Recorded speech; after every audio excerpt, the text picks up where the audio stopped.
Chapter 2503, First Sword, Light Shadow. Chapter 2503, First Sword, Light Shadow. Silence. Terror. For a time, everyone in the Starlight Bar became dumbfounded.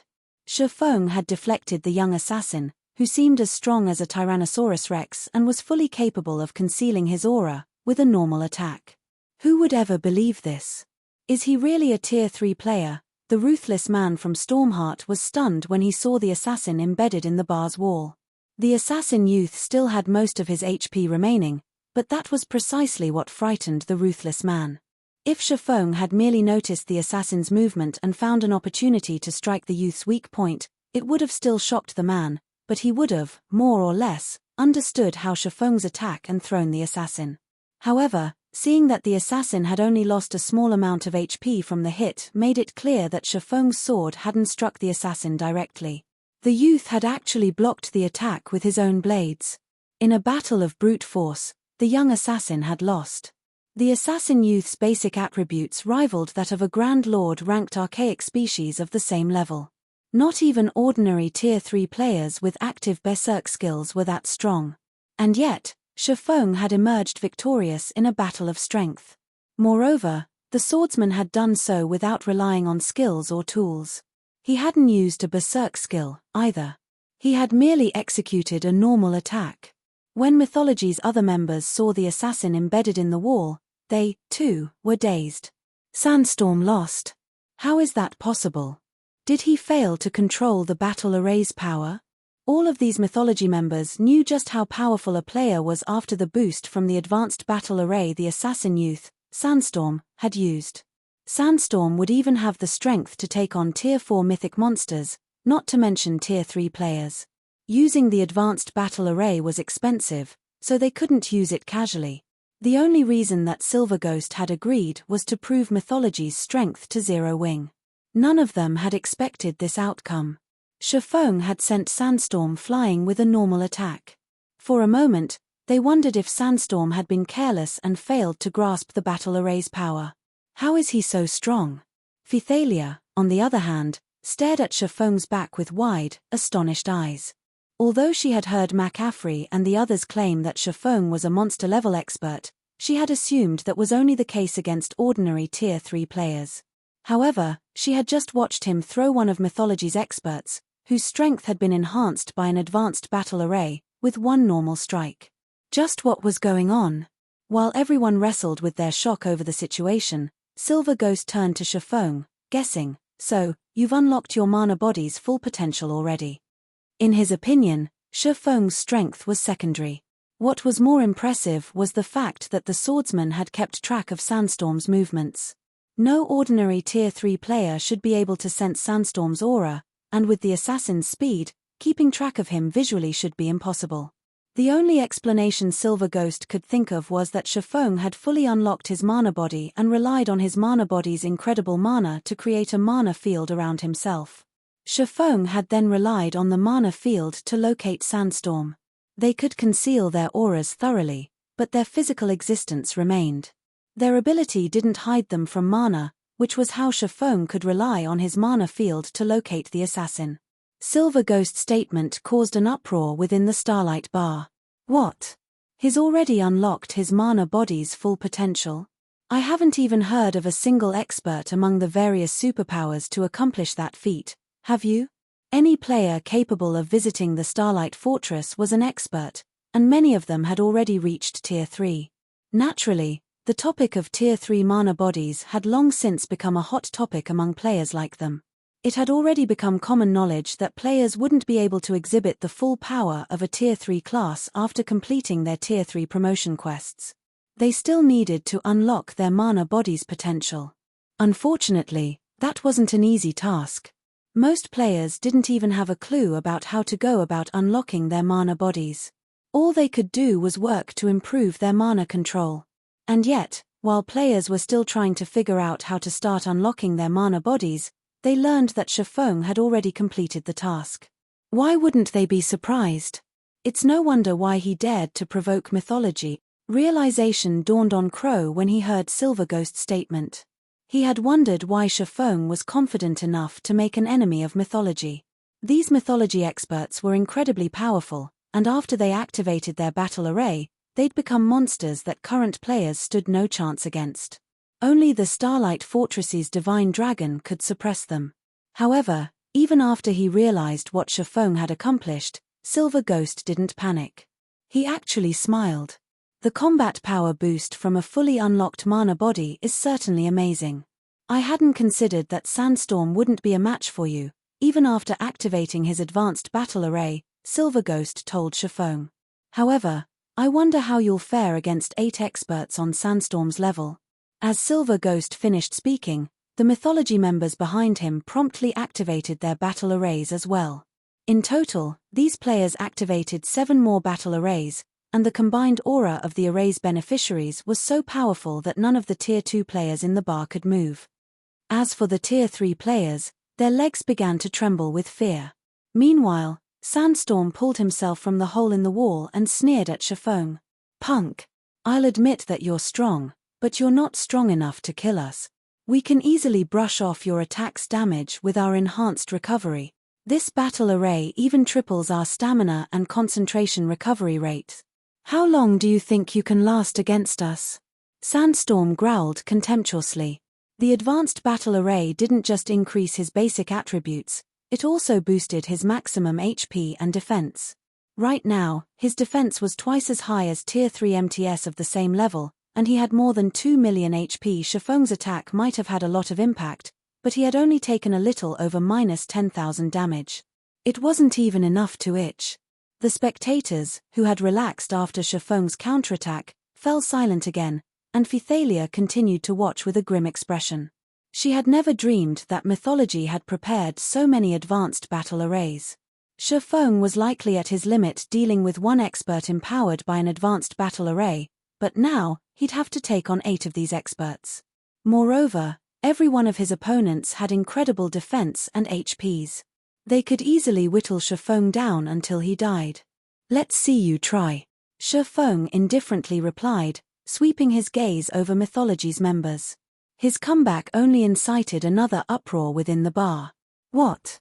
He's actually going to fight such a force? Cool. Too cool. As expected of the expert that took down the Starlight Fortress, very few players in God's domain can match his courage. They had all assumed that Shifeng would try to run from mythology's experts. Now that they had activated 8 advanced battle arrays, only the fortress's divine dragon could stop them. However, Shifeng chose to stay and fight. He was practically a hero from legend. "Are you crazy?" Phythalia hissed at her companion. "They're not going to fight you one-on-one, they're going to come at you together." Shifeng had repelled Sandstorm with a normal attack, but that was all. The outcome of an actual fight between the two wouldn't be over that quickly. If Shifeng could only deal a little over -10,000 damage, there was no way he could kill the assassin. The advanced battle array doubled Sandstorm's battle recovery, which meant that the assassin could easily chip away at Shifeng's HP while recovering his own. If 8 experts like Sandstorm attacked Shifeng together, Zero Wings Guild leader would be lucky to stay alive for a while, much less defeat these experts. Before Phythalia could try to dissuade Shifeng, however, Silver Ghost laughed. "Very good. You are truly brave. It's no wonder why you dare to make mythology your enemy," Silver Ghost said, smiling. He then turned to Phythalia and said, "I am a generous person. Why don't you both try to take us on? I'll even wait until your reinforcements arrive." "That won't be necessary. You should really face me together. I'd like to see if you're as powerful as you claim," Shifeng said, shaking his head. "Bastard." Sandstorm snarled, enraged. He immediately charged at Shifeng again. As the assassin moved, the 7 other empowered experts did the same, dashing toward Shifeng like a violent gale. Read latest chapters at Wuxia World. All 8 of mythology's experts were in perfect sync as they attacked Shifeng simultaneously. As long as Shifeng tried to attack one of them, the other 7 would strike at his vitals. This was the same method they had employed to take down Phythalia. While they charged at Shifeng, however, he raised Killing Ray above his head and shut his eyes, patiently waiting for Sandstorm and his companions to reach him. 30 yards. 20 yards. 10 yards. Just as the assassin youth and mythology's other experts were about to strike, Shifeng's eyes abruptly opened, and he swung his sacred sword in a downward arch. First Sword, Light Shadow. Chapter 2504, The Power of Mana Techniques. Chapter 2504, The Power of Mana Techniques. When Killing Ray descended, the mana around Shifeng immediately gathered to form a phantom greatsword around the sacred sword. Immediately afterward, the phantom greatsword, which was 20 meters long, tore apart space. Those looking at the phantom greatsword from a distance noticed a pitch-black trail in the phantom greatsword's wake. A skill. When Sandstorm and the others saw the phantom greatsword ripping even space itself, they were sure that the greatsword's power was at the Tier 4 standard. They instinctively thought to dodge the attack. After all, although they possessed basic attributes rivaling Grand Lord-ranked archaic species of the same level, they were still a far cry from the Tier 4 mythic standard. However, Shifeng's attack had appeared too suddenly and was too fast. Moreover, the attack had a very large AoE. Evading it was simply impossible. They had no choice but to receive it directly. "Block it together," Sandstorm shouted. Following which, under Sandstorm's lead, all 8 experts from mythology executed Tier 3 skills simultaneously. Triple Shadow, Spatial Severance, Thunder's Wrath. All 8 melee players used their strongest offensive skills without hesitation, every one of which was executed at a completion rate of 90% or better. For a time, over a dozen attacks could be seen striking the descending greatsword. Boom! The instant the attacks of both sides collided, a powerful storm blew, sending all Tier 2 players within a 50-yard radius stumbling back. A small crater even formed on the ground directly beneath the point of impact. As the dust settled, a gash that was over 20 meters long and 2 meters deep appeared in the middle of the bar. As for Sandstorm and the others, although they were not bashed into the floor, they were still forced to retreat 5 or 6 steps before they managed to stabilize their footing, each step they took shattering the tiles beneath them. The force from the impact also left their hands trembling violently, and every one of them lost over 100,000 HP. For a time, shock and confusion reigned in the entire bar. Previously, everyone had already found it unbelievable that Shifeng had sent Sandstorm flying with a normal attack. Now, he had actually overwhelmed Sandstorm and 7 other experts of similar strength with a single move. Shifeng's combat power was simply heaven-defying.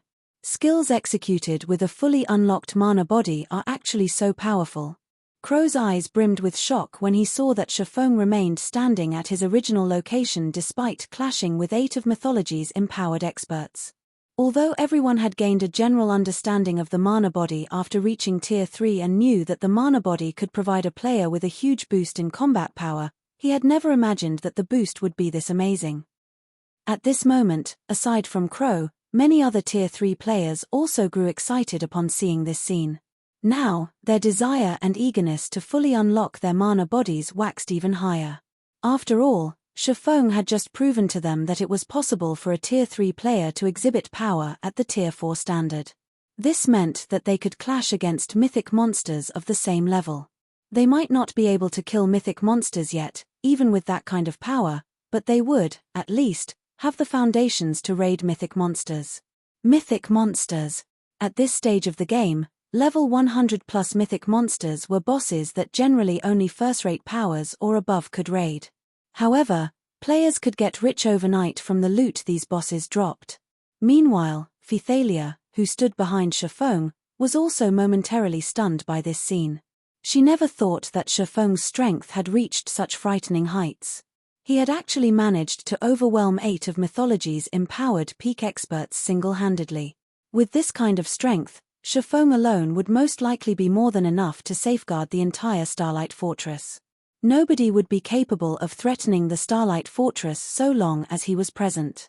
However, just when Phythalia and the other spectating players thought that mythology would retreat after this exchange, Silver Ghost, who had quietly watched the exchange from a corner of the bar, suddenly started clapping his hands. Amazing. Truly amazing. It's no wonder Vice Guild leader Cold Shadow praised you so much, Silver Ghost said, his joyful reaction making it seem as if the loss of Sandstorm's group had nothing to do with him. Chuckling, he continued, unfortunately, the moment Sandstorm and the others activated their battle arrays, the outcome of this battle was already decided. Even if you can exhibit power at the Tier 4 standard, you still can't stop us. As soon as Silver Ghost finished speaking, the healers that were powering up the battle arrays started casting healing spells on Sandstorm and the others. Not only did Sandstorm and the others recover all of their lost HP instantly, but their trembling hands also reverted to normal. Upon seeing this scene, Phythalia, who had previously breathed out a sigh of relief, wore a grim expression once more. Due to Shifeng's frightening display of strength, she had forgotten that this wasn't some official competition between experts but a brawl between Shifeng and mythology's experts instead. Victory would be decided only when one side was annihilated. Meanwhile, in a team battle, it was very normal for melee players to rely on healers. You were pretty good before, punk. Let's see how you're going to keep it up. Sandstorm, who had fully recovered, sneered as he looked at Shifeng.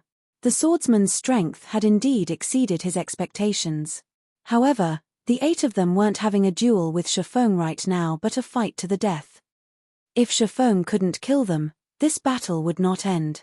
Meanwhile, current Tier 3 players had a very limited number of Tier 3 skills and spells at their disposal. Moreover, unlike Shifeng, Sandstorm's side had healers. Just like Silver Ghost had said, the outcome of the battle between both sides had been decided since the very beginning. Is that so? Shifeng smiled.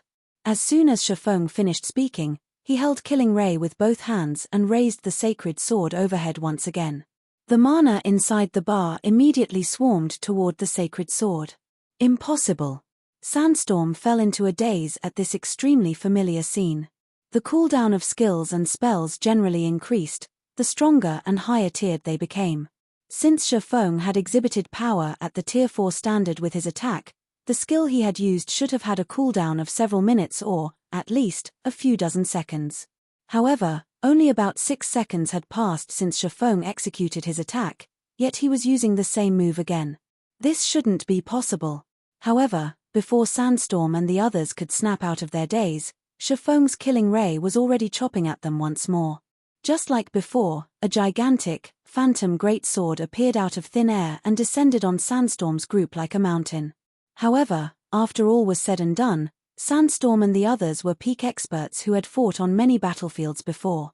They immediately responded to the attack with Tier 3 skills of their own. Boom! When the attacks of both sides collided, another powerful storm blew. However, due to the Tier 3 skills used this time being weaker than the ones they used before, Sandstorm and the others ended up in a much more miserable state. Every one of them also sustained more than -130,000 damage. Even so, for Sandstorm and the others, who possessed more than 2 million HP, this amount of damage was negligible. Just as the slightly miserable Sandstorm was about to ridicule Shifeng once more, he suddenly sensed the mana inside the bar rushing toward Shifeng yet again. Moreover, the swordsman was gathering mana at a much faster rate than before. Before Sandstorm and the others could say anything, Shifeng's Killing Ray chopped at them anew. Boom! This time, Sandstorm and the others reacted too slowly to Shifeng's attack, so they failed to defend themselves using their Tier 3 skills. As a result, every one of them suffered over -300,000 damage.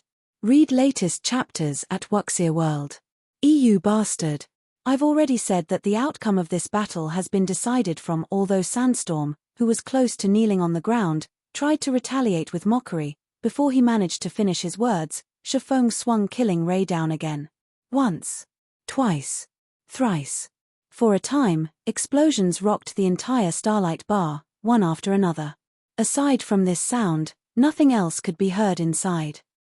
Finally, after Shifeng executed his 11th attack, the world around him fell silent as Sandstorm and the 7 other empowered experts from mythology collapsed on the rubble, their HPs zeroed out. Now, they exhibited neither aura nor mana. Chapter 2505, One-Man Army. Chapter 2505, One-Man Army. As the bodies of mythology's 8 empowered experts started disintegrating into particles of light, time inside the Starlight Bar seemed to freeze as everyone stared at Shifeng's figure in stunned silence. Only much later did everyone snap out of their daze. So strong. So, this is the true power of a fully unlocked mana body. When everyone looked at the gash before Shifeng, which was 4 meters deep and extended over 30 meters, they no longer had any words to describe their current feelings of shock and admiration.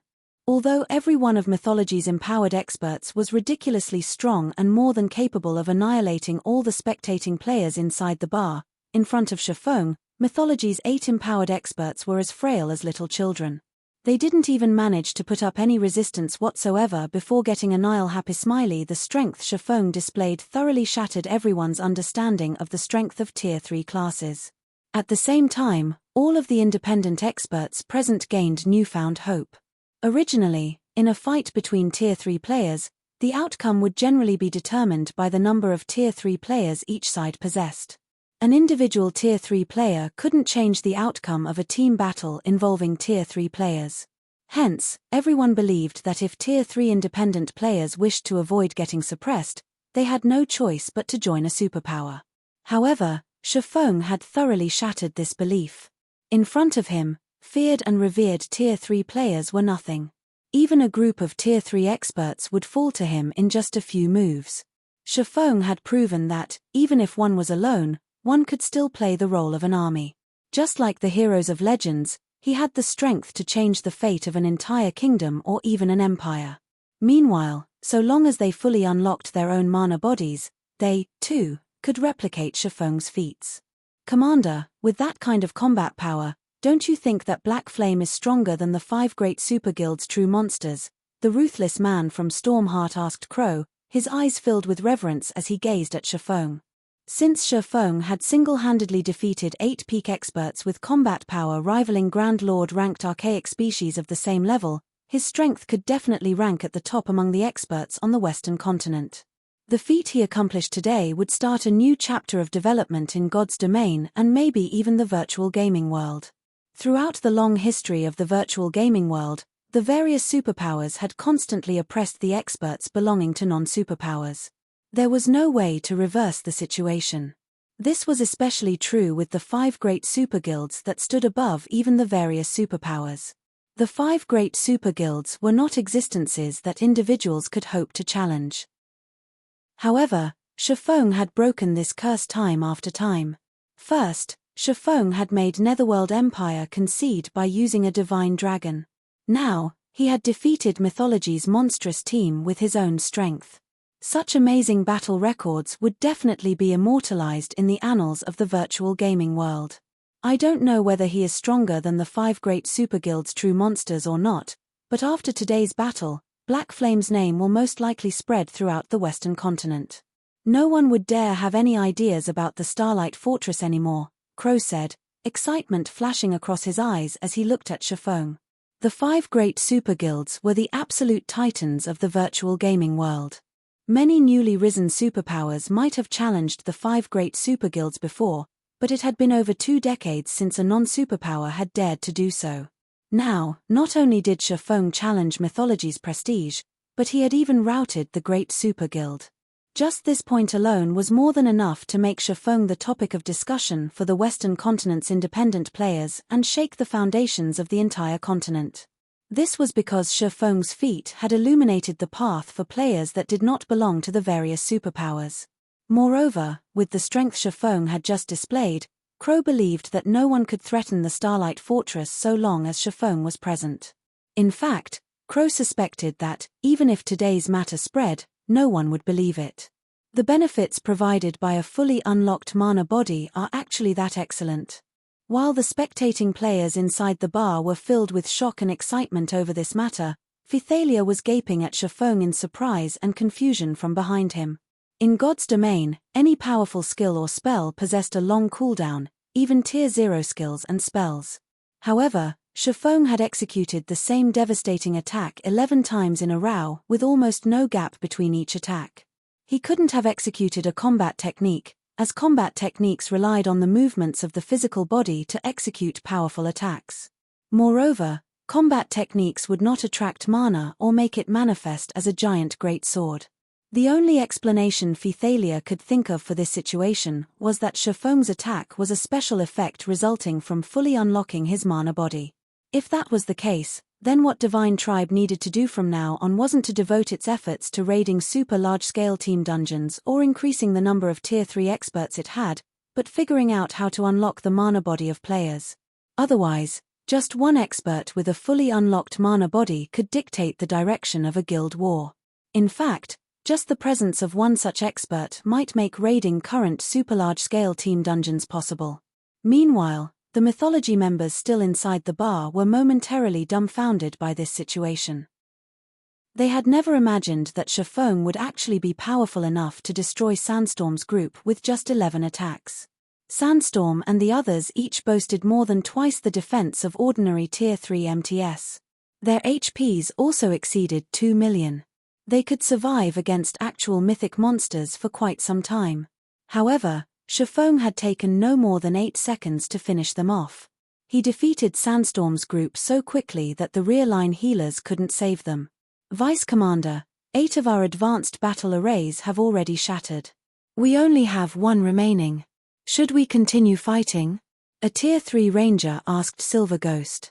The advanced battle arrays they prepared were no ordinary items. Not only did producing these battle arrays require a lot of precious materials, but using them was also remarkably expensive. This time, the guild had decided to supply their team with 9 sets of advanced battle arrays only to ensure that they secured the Starlight Fortress and gained the initiative when the Demon God's Shrine activated. Meanwhile, they had used 8 sets right off the bat, leaving only 1 set for Silver Ghost's use. Every mythology member present knew full well how strong Silver Ghost was. In the entire Trump Card Legion, aside from the commander, nobody else was a match for Silver Ghost. In fact, even Trembling Hand, the ex-first vice commander of the Legion, lasted only 20 moves against Silver Ghost. Everyone else couldn't even last 10 moves. Silver Ghost's presence was also the reason for their confidence in the success of the operation this time. However, the combat power Shafong displayed was simply too frightening. They could not help having doubts. Just as Silver Ghost was about to reply, a deafening roar that shook everyone down to their very souls suddenly sounded from somewhere far away from the Starlight Bar. It's come already. What a pity. Save the battle array for now. We're retreating, Silver Ghost said, sighing as he glanced at the shattered roof of the bar. He then turned to Shafong and said, Mythology will give up on the Starlight Fortress this time. However, we will meet again, Guild Leader Black Flame.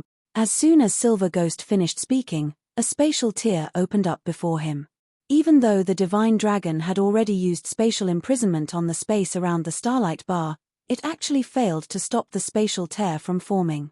When this spatial tier appeared, Mythology's members promptly hurried into it and disappeared from the Starlight Bar. Meanwhile, shortly after Silver Ghost left, a large group of Tier 3 experts suddenly turned up around the Starlight Bar. These Tier 3 experts numbered more than 400, and their appearance made the players inside the bar nervous. It seems we came a little too late, Hellrush said, cursing silently when he saw that no mythology member remained inside the miserable Starlight Bar. To be certain of dealing with mythology's 30-plus experts, he had gone to great lengths to gather more Tier 3 experts from Netherworld Empire. However, he never thought that he would still arrive a step too late. You did arrive a little late.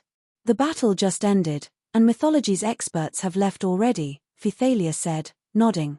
However, I believe they won't come to harass the Starlight Fortress anymore, at least not in the near future. They won't come back soon? Hellrush was a little confused by Phythalia's words. From what he understood of mythology, the guild definitely wouldn't rest until it achieved its goals.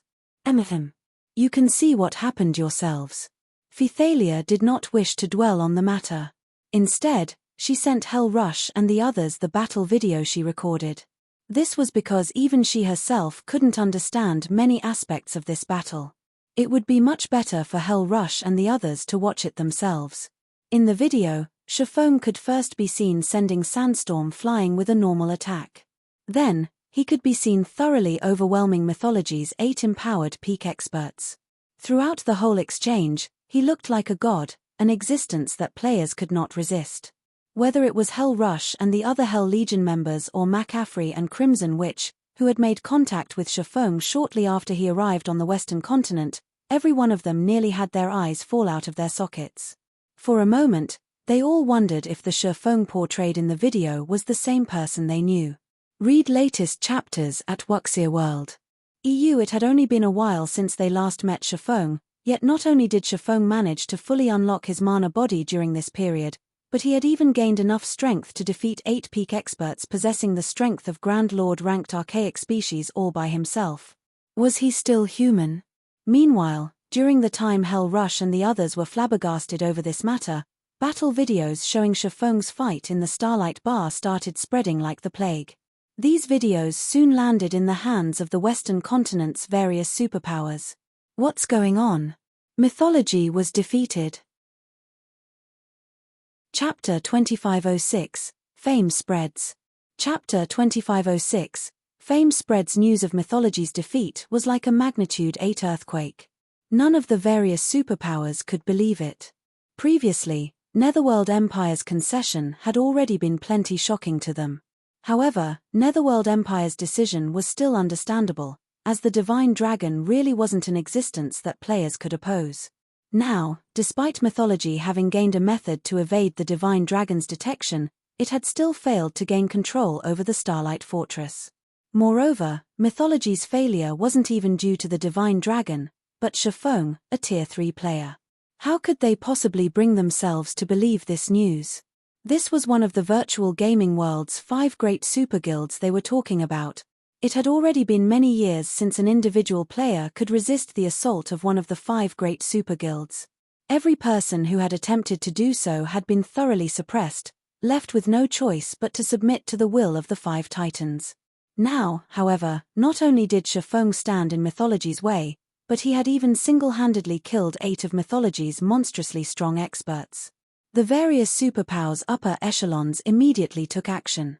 They not only abandoned all plans to make things difficult for the Starlight Fortress but also forbade the expert teams they had dispatched to Star Valley from causing any trouble inside the Starlight Fortress, especially when Shifeng was known to be present inside the fortress.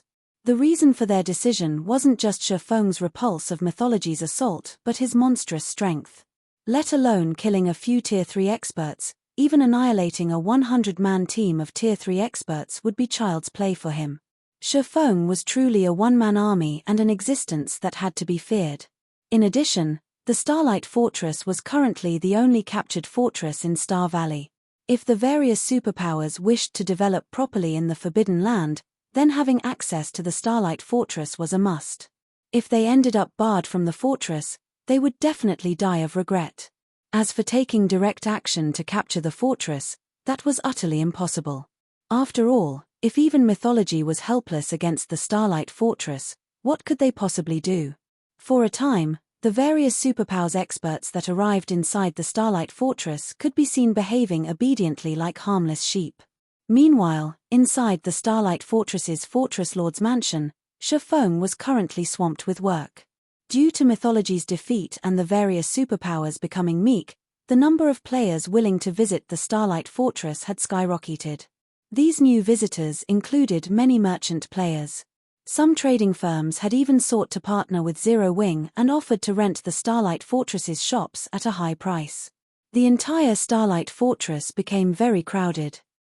Guild Leader, according to our latest statistics, the Starlight Fortress's player population is nearing 500,000 already. Rough estimates put us at a daily net profit of over 250,000 magic crystals, Aqua Rose reported, her eyes practically glowing as she looked at the latest statistics report in her hands.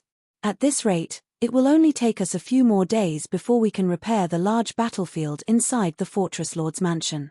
Then, our people will be able to use it for all sorts of combat training and greatly improve their control over mana.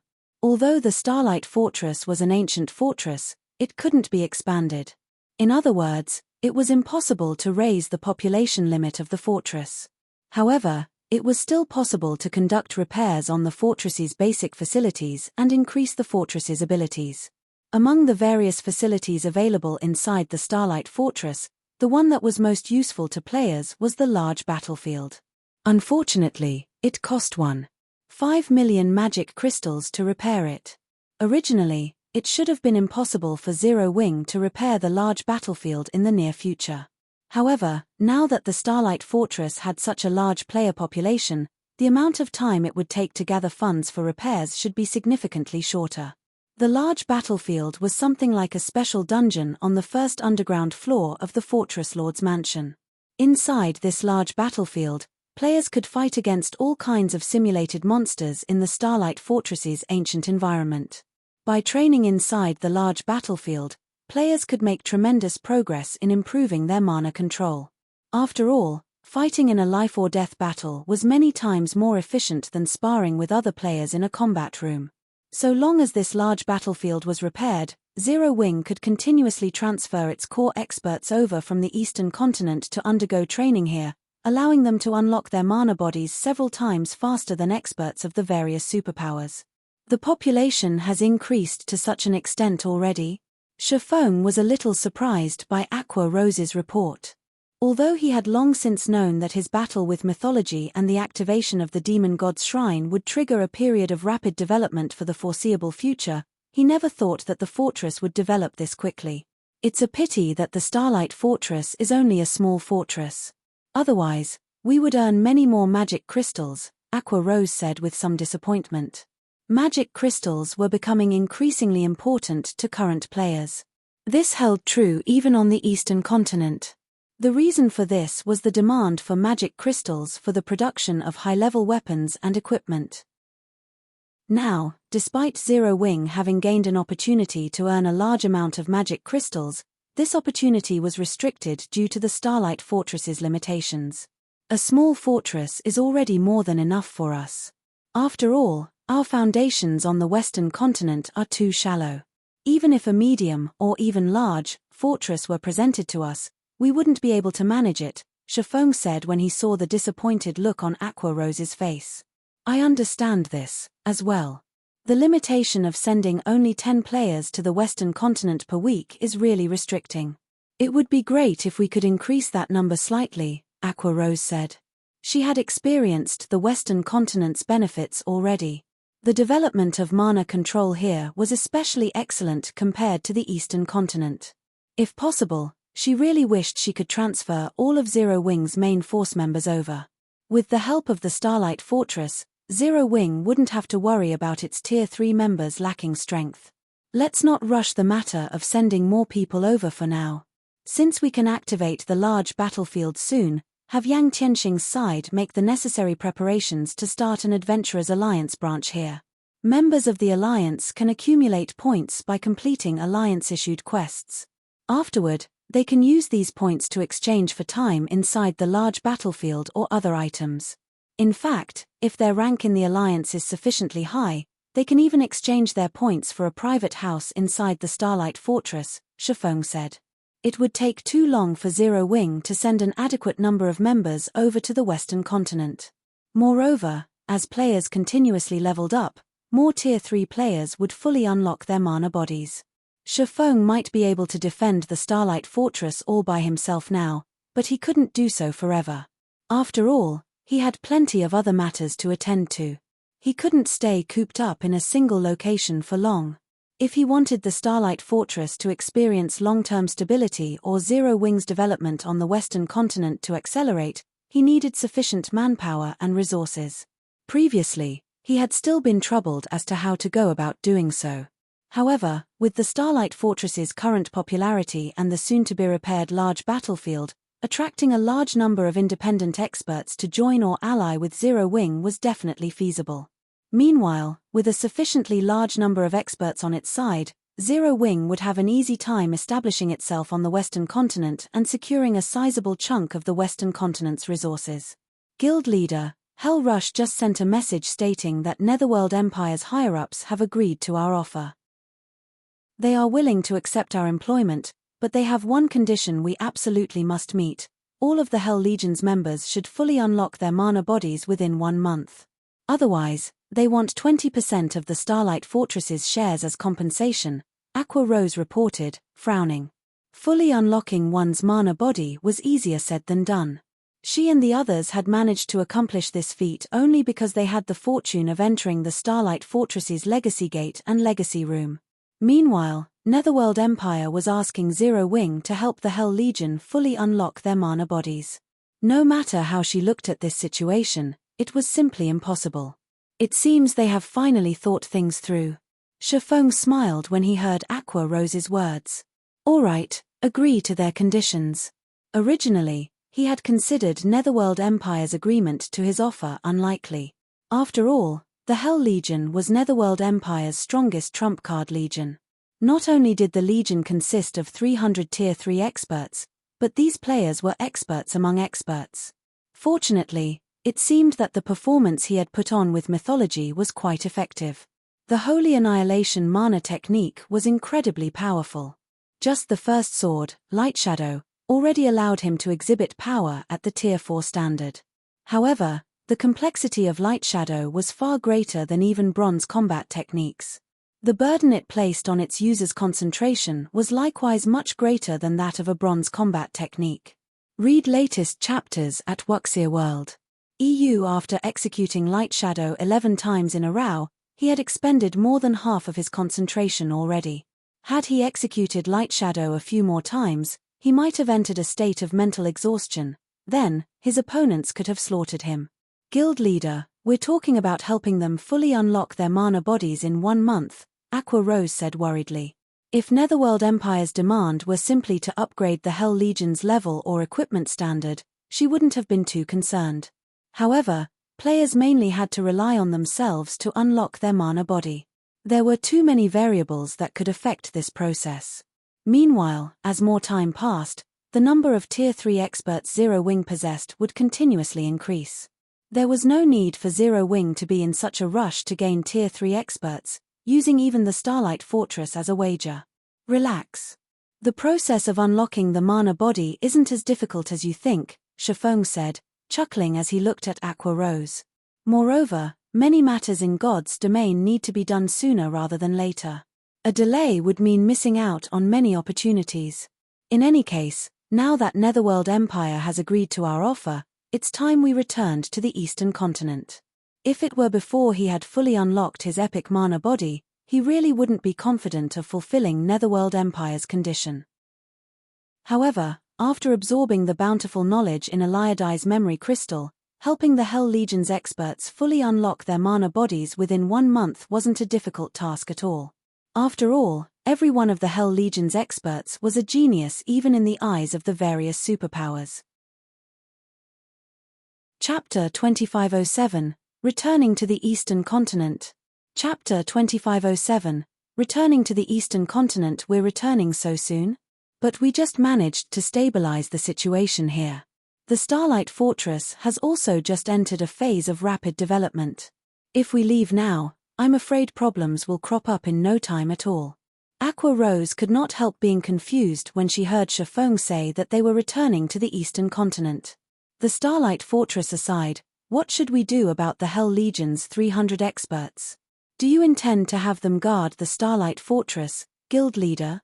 Currently, the importance of the Starlight Fortress was not the slightest bit inferior to the Eastern Continent's Stone Forest City. In fact, the fortress was generating a much larger income in magic crystals than Stone Forest City.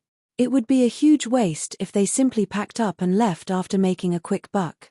However, the most important aspect of the Starlight Fortress wasn't the magic crystal income it generated but its environment. The Starlight Fortress's ancient environment made it the best location for developing one's mana control on the Western Continent. Although the Starlight Fortress can bring us a ton of wealth and resources, it is just a tiny area on the Western Continent.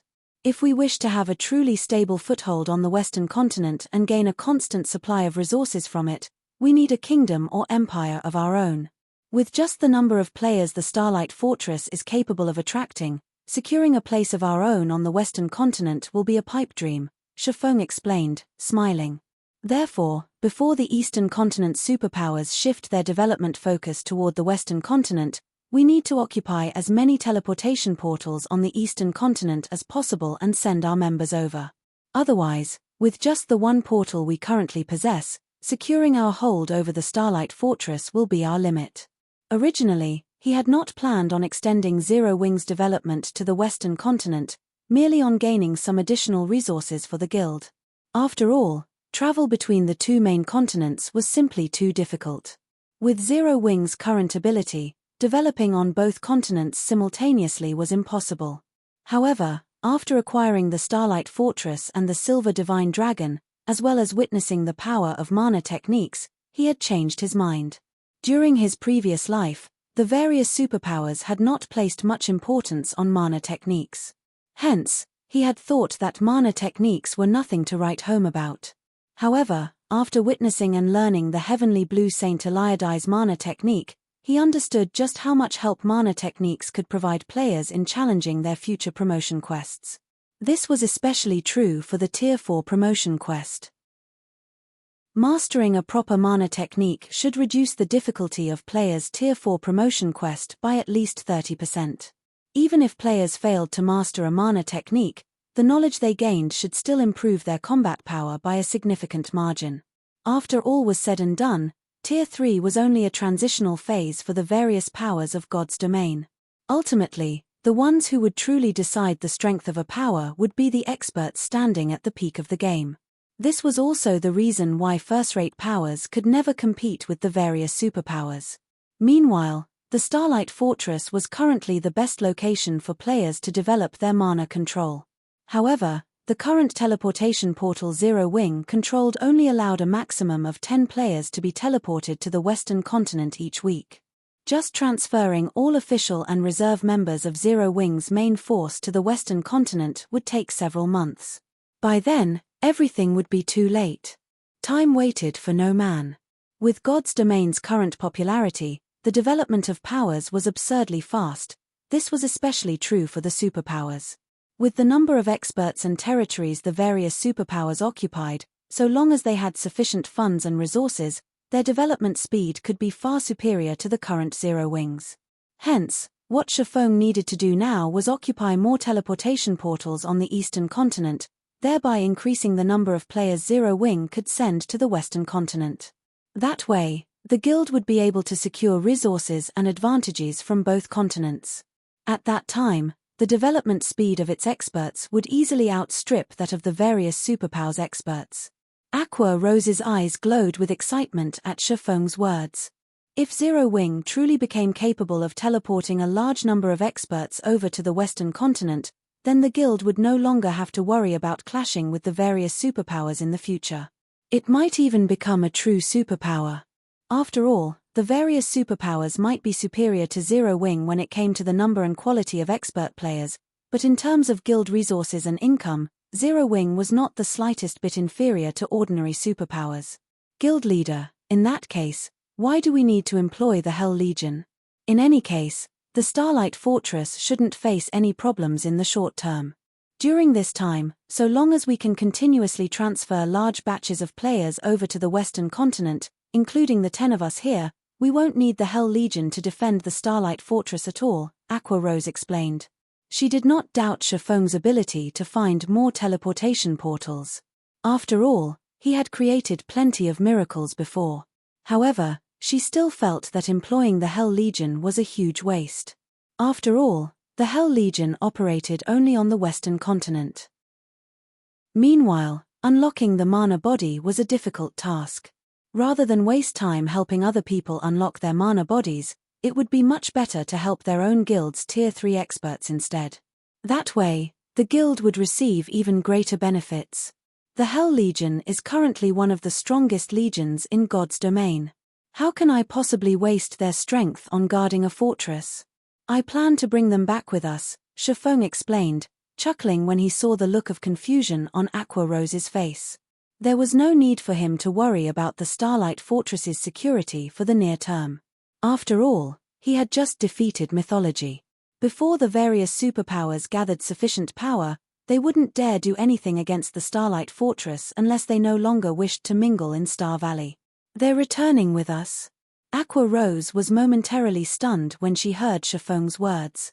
But we can send back only 10 people each week. The Hell Legion has 300 members. They were talking about 300 players. They would need 30 weeks just to get the entire legion to the eastern continent. Of course.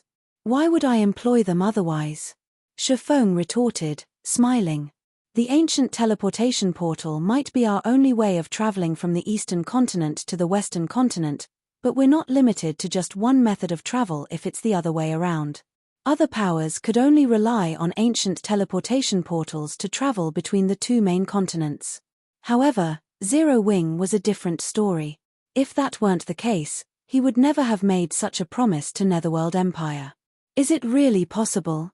For a moment, Aqua Rose felt as if Chiffon was joking. Relax. However, there's also no need for us to rush to return right now, either. We still need to wait for Divine Tribe to finish collecting the rare materials we need, Chiffon said confidently. After witnessing the Starlight Fortress's effects and obtaining the Heavenly Blue Saint's legacy, he had given this matter careful thought. Although he didn't know why, traveling between the two main continents was incredibly difficult. However, for some reason, players in the various other worlds had a very easy time traveling to the two main continents. Taking advantage of this point, he was fully capable of bringing everyone to another world first, then returning to the eastern continent via said other world. Opening a path to another world might be difficult for other people, but it was a simple task for Chiffon. This was because he possessed the legendary item Molika's Ring. With Molika's Ring, he could open a gate of darkness and arrive at the central area of the Dark Den. The Gate of Darkness did not place a limit on head count. It merely had a time limit of 3 minutes, which was definitely enough to let 300 players pass through the gate. Originally, Chiffon had wanted to avoid using Molika's Ring. After all, the more times he used the ring, the stronger it would become, and the less time he would have to prepare before it tried to devour him. However, if using the ring once meant that he could bring 300 Tier 3 experts back to the eastern continent, he would be more than happy to do so. Following which, Chiffon spent another day or so waiting inside the Starlight Fortress. During this time, he not only signed an employment contract with Netherworld Empire but also had Yang Tianxing and Yi Luorfei familiarize themselves with the Starlight Fortress's Fortress Lord's mansion and various other matters. He planned to have the two of them remain behind to manage the Starlight Fortress. As to why he made such a decision, it was so that Zero Wing could manage the Starlight Fortress properly, as well as ensure the development of the Adventurer Alliance branch that would be established here. After all, when it came to managing adventurer teams, the two of them had a much better understanding than he did. Read latest chapters at Wuxia World. EU. While he was doing all that, Phythalia and many other Divine Tribe experts had brought a ton of rare materials and non-bag space materials unique to the Western continent over to the Starlight Fortress, the value of this batch of materials exceeding 3 million magic crystals. Chiffon stored all of them inside his epic spatial bag.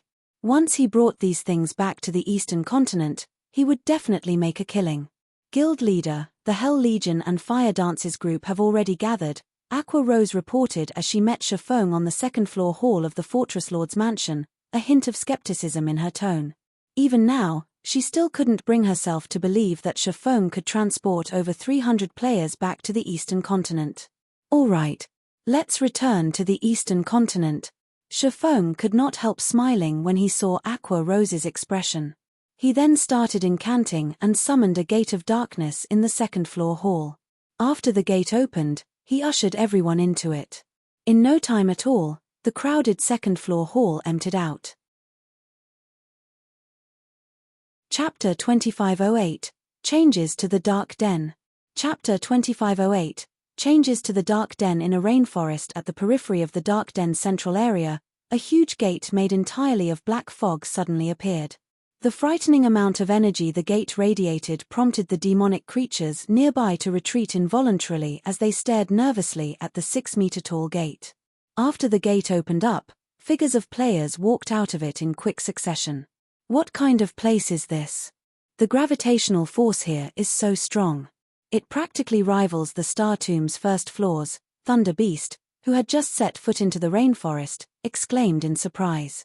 The dense power of darkness enveloping this rainforest aside, just the high-gravity environment here was more than enough to halve a Tier 2 player's combat power.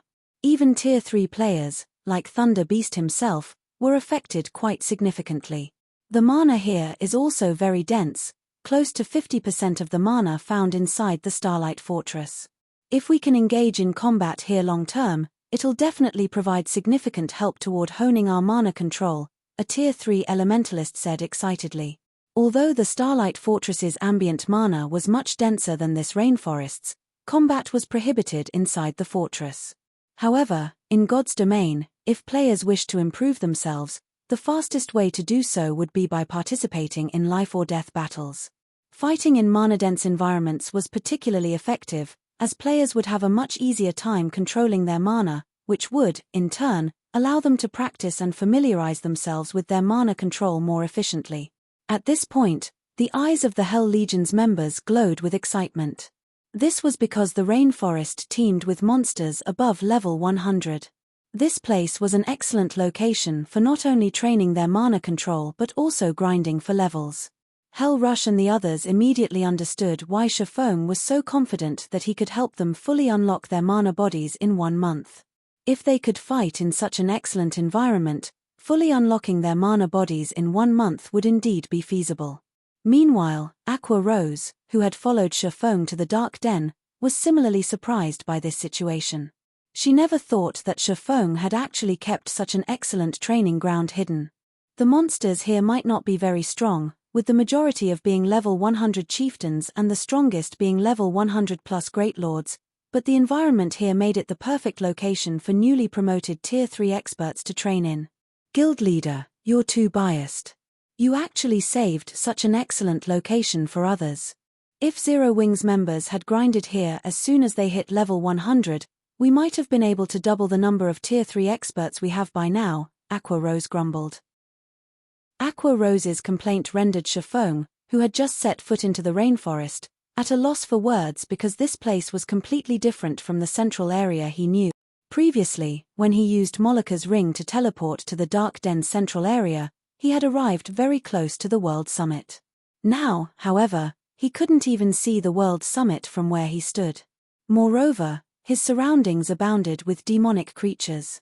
The mana density here was also considerably high. In addition, the world here seemed to have built up some resistance toward him, as he found that he currently couldn't exhibit his full strength. Does the teleportation gate change destinations according to my tier or level? After giving the matter some thought, Shafong concluded that his hypothesis was very likely to be correct, because he had arrived at different locations during his first and second use of the Gate of Darkness. Only, the difference was not particularly obvious, as he was teleported close to the World Summit on both instances. On the third instance, however, he was teleported to a completely foreign location, although still in the Dark Den's central area. Shafong quickly shook his head, dismissing this matter. He was using the Dark Den as a transit point to travel to the Eastern continent. As they were going to leave the Dark Den very soon, it did not matter what kind of location they arrived in. Unlike the Bible of Darkness's Gate of Darkness, Molika's Ring's Gate of Darkness was a two-way teleportation gate. In other words, so long as he opened Molika's Ring's Gate of Darkness, anyone who was a part of his team could move freely between the two locations connected by the Gate of Darkness. Hence, what he needed to do next was simple. He just had to use White River City's return scroll in the Dark Den and return to White River City. Afterward, he would use Gate of Darkness once more and let Hell Rush and the others, who did not possess White River City's return scrolls, cross over to White River City. Even if this method wasn't viable, he could still use the Bible of Darkness. Although the Bible of Darkness's Gate of Darkness had a 30-person limit, it was still a better option than relying on ancient teleportation arrays. Right now, however, as Molika's ring was still on cooldown, Shafong had the Hell Legion's members grind the surrounding demonic creatures and explore the rainforest. Although they wouldn't be here for long, the Dark Den was still a place created by gods. Even without the World Summit, there were still plenty of treasures and opportunities here that could not be found in the outside world. If they were lucky, they might gain a significant harvest. At the very least, it would be much better than sitting around doing nothing for an entire day. Guild leader, there's a town that's protected by a magic barrier right outside the rainforest. By the looks of it, quite a lot of players are gathered there, Fire Dance, who was scouting the vicinity, reported through the team chat. A town protected by a magic array? Fire Dance's report piqued Shafong's interest. Is it one of the Dark Den's shelters? From what he knew, the Dark Den should have only shelters, not towns or cities. Shelters operated differently from the NPC towns and cities found in the outside world. Every shelter had its own unique abilities and produced its own specialty products. The higher ranked a shelter was, the better its specialty products. Meanwhile, with the shelter Fire Dance reported being in a level 100 plus map, its rank was definitely very high. Moreover, aside from specialty products, the Dark Den was also rich in gemstones, which were in short supply on the main continent. Guild leader, should we head over? Fire Dance asked. Of course, Shifeng said, nodding. This is an opportunity to make a fortune. Previously, Shifeng had been incredibly busy. In addition, the Bible of Darkness was necessary to suppress Moloka's ring, so he couldn't pass the Bible of Darkness to somebody else. As a result, aside from the occasional offline reports he received from Blue Frost and the others, it had been a very long time since Zero Wing had direct contact with the Dark Den. Shifeng had earned a lot of magic crystals and coins via the Starlight Fortress. Just the magic crystals he currently had on hand exceeded 600,000, while his coins totaled over 200,000 gold. He could use this opportunity to purchase a bunch of items to resell on the Eastern continent. Moreover, attribute gemstones were much more valuable than magic crystals and also much more useful to players. Following which, Shifeng led Aqua Rose and the other members of Zero Wing toward the shelter Fire Dance found. The Hell Legion's members showed no interest in the shelter at all, opting to remain behind. They only wanted to continue grinding and honing their mana control. After all, Shifeng had already told them that they would be leaving this precious training ground soon. Hence, they needed to cherish this opportunity and improve themselves as much as possible. The shelter Fire Dance found was at the foot of a mountain range, with mountains at 3 of its 4 cardinal directions. Since shelters were under constant assault from demonic creatures, it was undoubtedly strategically located. As Shifeng's group arrived within several hundred yards of the shelter, he finally got a clear look at it. Although this shelter wasn't particularly large, only the size of an advanced town in the outside world, the defensive magic array protecting it was incredibly powerful, capable of resisting the attacks of Tier 4 monsters for a very long time. In a level 100 plus map, a shelter with a defensive magic array of such caliber would definitely be considered a very safe location. This was also the reason why plenty of players resided in this shelter.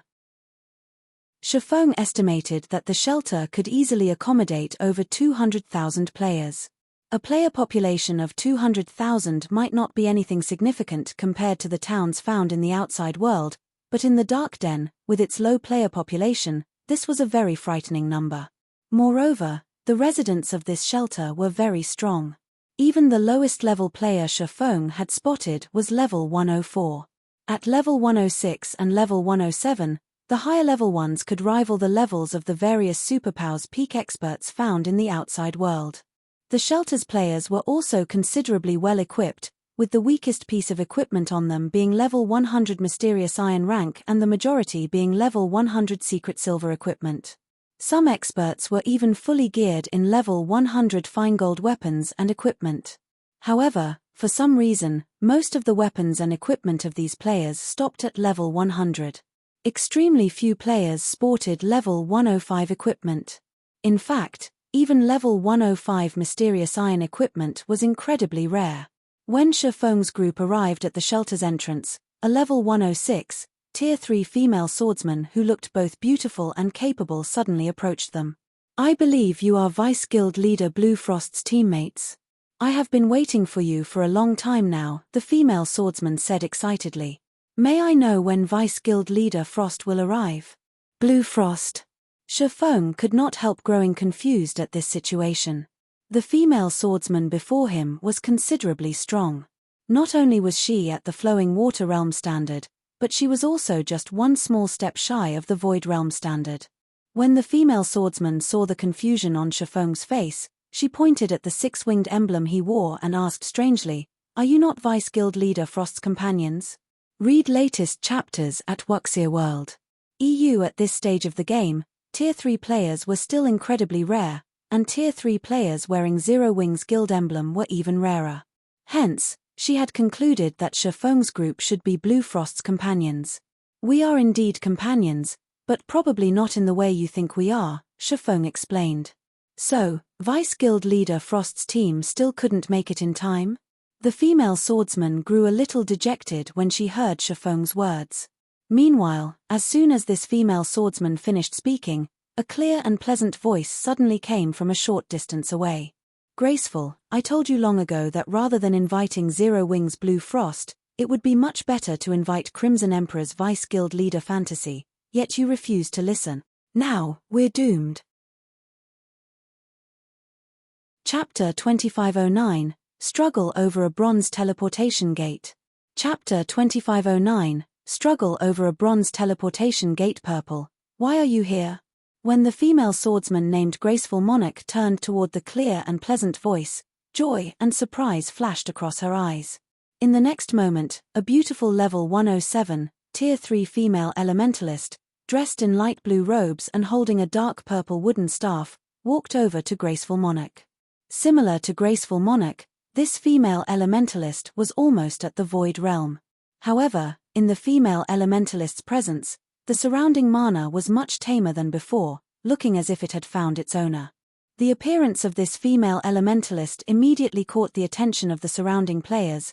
Everyone turned to look at her, many of the female players present eyeing her with awe and worship. What? Purple Rakshasa? She actually came here? It seems our extreme light shelter has hope of protecting our bronze teleportation gate this time. That's only natural. After all, Purple Rakshasa is one of the Dark Den's 3 great elementalists, just like Shelter One's Blue Frost. Although she just got promoted to the position recently, she's not the slightest bit weaker than Blue Frost. With her youth, she might even surpass Blue Frost and become the #1 elementalist in the Dark Den. As the various experts present looked at the luxuriously dressed Tier 3 female elementalist, they broke into a heated discussion among themselves. The originally tense atmosphere enveloping the shelter also lightened considerably due to her appearance. Purple Rakshasa? When Shifeng looked at the female elementalist who looked like a prideful female leopard, he, too, was surprised. He never thought that he would meet her, one of God's domain's famous 12 sacred elementalists. During Shifeng's previous life, Blue Frost had served as one of the capable generals of Fantasy Shrine and received the first-rate guild's full support. This was the reason why he had managed to become a Tier 5 expert in God's domain. Purple Rakshasa, however, had spent her entire career in God's domain as an independent player, yet not only did she manage to reach Tier 5, but she had even become one of the publicly acknowledged 12 sacred elementalists. Back then, aside from Tier 6 God-ranked experts, there was nobody capable of doing anything against Purple Rakshasa. The only unfortunate thing was that Purple Rakshasa had not come across sufficient fortuitous opportunities. Otherwise, she might have become a Tier 6 mage god. While Shifeng's group was observing Purple Rakshasa, the latter had simply glanced at Shifeng's group before returning her attention to Graceful Monarch, mindless of the fact that Shifeng's group of 10 consisted entirely of Tier 3 players. Currently, Tier 3 players might still be very powerful, but they were no longer as rare as before. Moreover, there were stark differences between players even after reaching Tier 3, unlike when players were still at Tier 2. The reason for this was the difference in mana body rank. If players merely completed the most basic trial when challenging their Tier 3 promotion quest, their strength would not increase by much. Meanwhile, the majority of the Tier 3 experts she normally saw had gotten promoted to Tier 3 using this method. Such Tier 3 experts might be unreachable existences in the eyes of ordinary players, but for experts of her caliber, such Tier 3 experts were no different from ordinary Tier 2 experts. They merely had a few more basic attributes than their Tier 2 counterparts. The Extreme Light Shelter's Bronze Teleportation Gate is our lifeline to the outside world. If we really let guilds from the outside world monopolize it, then local players like ourselves will be doomed. I naturally have to put in some effort into defending it, Purple Rakshasa said as she faced Graceful Monarch. I understand. But both Blue Frost and yourself are elementalists. The combat power you two can exhibit in a team battle is several times greater than what physical classes like myself are capable of. If we have the two of you helping us, the Extreme Light Shelter will have a much greater chance of successfully defending the Bronze Teleportation Gate, Graceful Monarch said, sighing. If the upcoming battle were merely a small-scale team battle, she would be confident of the extreme light shelter emerging victorious. Unfortunately, the battle over the bronze teleportation gate's management rights was a large-scale war that would involve hundreds of thousands of players. It was not a battle that melee players like herself could hope to make a difference in. However, it was a different story for magical class players. This was especially true for Blue Frost and Purple Rakshasa, two of the Dark Den's three great elementalists. Both of them possessed plenty of Tier 3 large-scale destruction spells, which would be extremely valuable in the upcoming war. It was no exaggeration to say that just one of them could contribute as much as several dozen melee experts like Graceful Monarch herself. Otherwise, she wouldn't have sought out Blue Frost to manage the bronze teleportation gate together. Blue Frost's team is indeed very strong. This is especially true if those several lunatics are participating, as well. However, if you think you can win against the outside world superpowers in the upcoming war by relying just on them, you're in for a rude awakening. You don't know how powerful the outside world superpowers are, Purple Rakshasa said, shaking her head. Even with my current self, I can barely hold my own against 2 or 3 peak experts belonging to superpowers simultaneously. As for the various superpowers domain realm monsters, I'd have trouble surviving against one of them. However, each of these superpowers has several domain realm monsters. They have several experts that even you can't defeat. Graceful Monarch's eyes widened in shock when she heard Purple Rakshasa's words. After all, Purple Rakshasa could trounce over a dozen Tier 3 experts by herself. Even the peak experts of first-rate guilds were no match for her. Graceful Monarch found it truly hard to believe that the outside world superpowers had multiple experts that surpassed Purple Rakshasa. I met a lot of experts during my last visit to the outside world. I have to admit that the combat standards there are much higher than the Dark Den's. We only have an advantage when it comes to Tier 3 skills and spells, as well as level 100 weapons and equipment, Purple Rakshasa said humbly. What should we do, then? If what you say is true, our shelter doesn't stand a chance, Graceful Monarch said, frowning.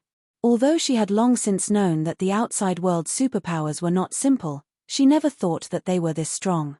Hence, like I said before, partnering with Vice Guild leader Fantasy is our best option. With Crimson Emperor's help, we can easily secure our hold over the bronze teleportation gate and gain more time for preparations, Purple Rakshasa advised. She then glanced at Shifeng's group before continuing. Otherwise, even if Shelter 1's experts arrive, we will still lose the gate. It seems we have no choice but that, Graceful Monarch said, consenting to Purple Rakshasa's suggestion. She knew that the elementalist never lied. Hence, when she saw the serious expression on Purple Rakshasa's face, she understood that the chances of the extreme light shelter winning without Crimson Emperor's help was minuscule. Following which, Graceful Monarch had Purple Rakshasa contact Crimson Emperor's side before turning her attention to Shifeng's group. I apologize for mistaking your identities before. I also hope that you don't take Purple Rakshasa's words to heart. She's not looking down on Zero Wing. It's just that the extreme light shelter's future is at stake right now. As compensation, read latest chapters at Wuxia World. I can represent the extreme light shelter in offering you a 20% discount on all expenditures inside the shelter today. However, as the extreme light shelter will be fighting a war soon, I advise you not to stay for too long. Otherwise, you're likely to get embroiled in the fight. If that happens, you'll have a difficult time leaving, Graceful Monarch said in an apologetic tone to Shifeng.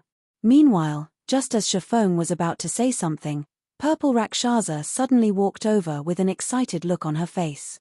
Graceful, good news. Vice Guild leader Fantasy and her team has arrived already. She says that she'll be here soon.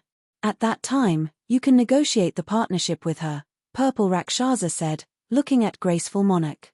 Shortly after Purple Rakshasa finished speaking, a group of players appeared on the street some distance away. Standing at the head of this group of players was a female cleric with a charming appearance. The arrival of this group of players caused an uproar among the nearby players. This was because every member of this 100-man team was actually a Tier 3 player. The number of Tier 3 experts in this team almost equaled the total Tier 3 player population of the Extreme Light Shelter. Chapter 2510, Zero Wings Guild Leader, Black Flame 100 Tier 3 Experts. Chapter 2510, Zero Wings Guild Leader, Black Flame 100 Tier 3 Experts. So, this is the strength of a super first-rate guild. That cleric walking in the lead is amazing. Not only is she geared in a complete set of level 105 fine gold set equipment, but she even has 3 epic weapons and equipment. With this kind of equipment, she can probably suppress Purple Rakshasa with basic attributes alone. When the residents of the Extreme Light Shelter saw Crimson Emperor's members, their eyes nearly fell out of their sockets from shock. Aside from all 100 members of Crimson Emperor's team being Tier 3, just the weapons and equipment Crimson Emperor's members sported were enough to blind the eyes of everyone in the shelter. After all, not to mention level 105 secret silver and fine gold weapons and equipment, barely any level 105 weapons and equipment existed in the Extreme Light Shelter. Moreover, the majority of them were even mysterious iron rank. However, even the weakest piece of equipment on Crimson Emperor's members was level 105 secret silver rank. Unprecedented shock filled Graceful Monarch's heart at this scene. At the same time, she finally understood why Purple Rakshasa had strongly recommended that the Extreme Light Shelter partner with Crimson Emperor. The Extreme Light Shelter was one of the top 10 shelters in the entire Dark Den, with a large number of expert players based in it. However, when compared to Crimson Emperor, the Extreme Light Shelter was like a candle flame before a raging firestorm. The difference in Tier 3 experts aside, just the difference in combat standards was already more than enough to instill despair in Graceful Monarch. From what she could tell, even the weakest expert among Crimson Emperor's team was at the Flowing Water Realm, with many of them experts at the Void Realm. In fact, Graceful Monarch couldn't even fathom the depths of the female cleric at the lead. However, her instincts told her that this female cleric was definitely far stronger than herself. She doubted she could last more than 5 moves against this female cleric. Graceful Monarch had to admit that Purple Rakshasa was right. It really would be meaningless even if Zero Wings Blue Frost arrived. After all, they could most likely resolve the struggle over the Bronze Teleportation Gate this time with just Crimson Emperor's people. A short moment later, Crimson Emperor's members arrived before Graceful Monarch and Purple Rakshasa. The combined aura released by 100 Tier 3 experts was enough to stifle the breath of the surrounding players. Graceful, let me introduce you. This person here is Illusory Words, a Vice Guild leader of Crimson Emperor. Previously, it was only thanks to Vice Guild leader Illusory that I managed to complete that epic quest of mine. Without her help, I wouldn't have been able to develop as quickly as I did, Purple Rakshasa said in a respectful tone.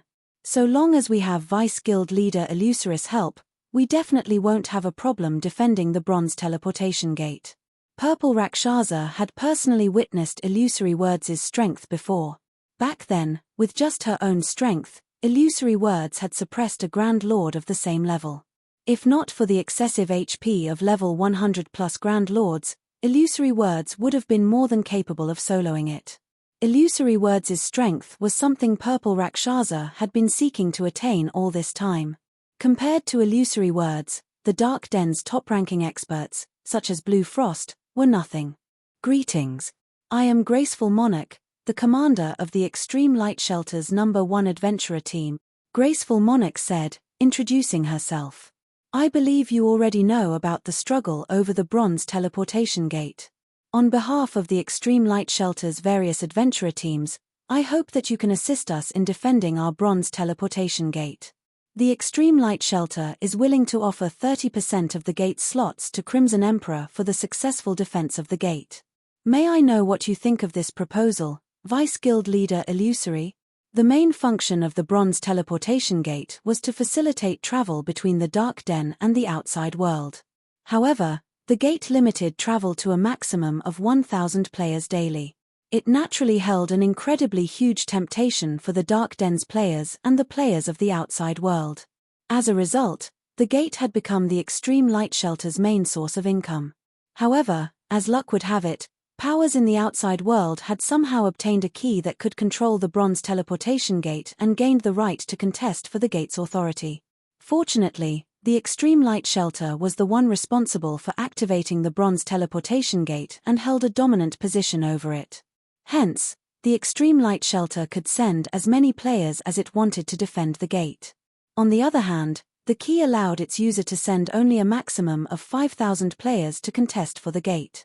Originally, Graceful Monarch had been relatively confident that the extreme light shelter could protect the bronze teleportation gate all by itself. She had recruited the help of Shelter 1's Zero Wing merely as a precaution. However, after seeing Crimson Emperor's team, she came to understand how mistaken she was. In front of a true superpower, the 100-plus Tier 3 experts the extreme light shelter possessed were nothing but a joke. As for Tier 2 players, they were nothing more than cannon fodder before Tier 3 players. The most they could do was whittle down the stamina of the enemy's Tier 3 players. However, if the extreme light shelter's Tier 3 experts couldn't stand up to the enemy's Tier 3 players, then the efforts of the shelter's Tier 2 players would be for naught. After Graceful Monarch finished speaking, she looked at illusory words nervously. Conceding 30% of the gate slots was already the extreme light shelter's various adventurer teams' bottom line. After all, aside from the slots for the various adventurer teams, the shelter had to sell some to earn the resources and coins for its own development. However, Crimson Emperor would be pivotal to a successful defense of the bronze teleportation gate. The extreme light shelter wasn't the only shelter with a teleportation gate connecting the dark den with the outside world. However, its bronze teleportation gate was currently the sole teleportation gate to have a key fall into the hands of a superpower in the outside world. The keys for the other teleportation gates had yet to be discovered. Meanwhile, for a teleportation gate that had its key discovered, the shelter that ruled the gate would face a power struggle once a month. Moreover, the timing of the struggle was the same for all teleportation gates. In other words, Crimson Emperor would be able to help only one shelter at a time. The extreme light shelter might be the only shelter available for Crimson Emperor to partner with right now, but that wouldn't be the case in the future. It was only a matter of time before a power in the outside world discovered the keys of the teleportation gates of the other shelters. At that time, Crimson Emperor would have more, and possibly better, partners to choose from. During the time Graceful Monarch and Purple Rakshasa were quietly waiting for Illusory Words' reply, the latter actually had her eyes directed behind Graceful Monarch. To be precise, she was looking at the departing backs of Shifeng's group. Vice Guild Leader Illusory, is something wrong with those people? Purple Rakshasa asked when she noticed Illusory Words staring at Shifeng's group with a strange expression. It's nothing. I just felt that those people looked somewhat familiar. However, it shouldn't be possible for them to appear here, Illusory Words said, shaking her head. She felt that she was overthinking things. According to her guild's investigation, Shifeng's group was currently on the Western continent. With the Western continent's resources at hand, why would they come to such a small world to compete for resources? Are you talking about them? They are experts belonging to Shelter 1's Zero Wing. They should be here to trade with the Extreme Light Shelter, Graceful Monarch said as she turned to look at Shifeng's group, which had already moved over 300 yards away from her position. Previously, I invited Blue Frost, Zero Wing's vice guild leader, to help in defending the bronze teleportation gate. Unfortunately, it seems that vice guild leader Frost got pinned down by some problems on his side. Otherwise, with the help of his team, would have a much easier time defending the gate. Shelter 1's Zero Wing has only a few noteworthy experts. Everyone else is not worth mentioning whatsoever. If Zero Wing's members really participate in the defensive battle this time, they'll be fortunate to stay alive, Purple Rakshasa said nonchalantly as she glanced at Shifeng's group. It is simply impossible for Zero Wing's Tier 3 experts to bring about any significant changes to the defensive battle this time. In normal times, Tier 3 experts would indeed be very amazing. However, the defensive battle this time would be extraordinary. Ordinary Tier 3 experts would be no different from Tier 2 experts. No, that might not be the case, Illusory Words objected, shaking her head. Wearing a look of admiration, she continued, if it's that person from Zero Wing, then Zero Wing can easily win the defensive battle by itself. Read latest chapters at Wuxia World. EU. Does Zero Wing really possess such an expert? Graceful Monarch asked curiously. Graceful Monarch had a relatively good understanding of Shelter 1's Zero Wing.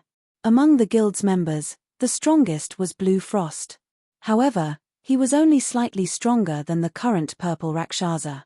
In front of illusory words, he wouldn't last more than 10 moves. Hence, Graceful Monarch found it very difficult to believe that Zero Wing possessed an expert capable of turning the tide of the defensive battle this time all by themselves and earning the admiration of an expert of illusory words' caliber.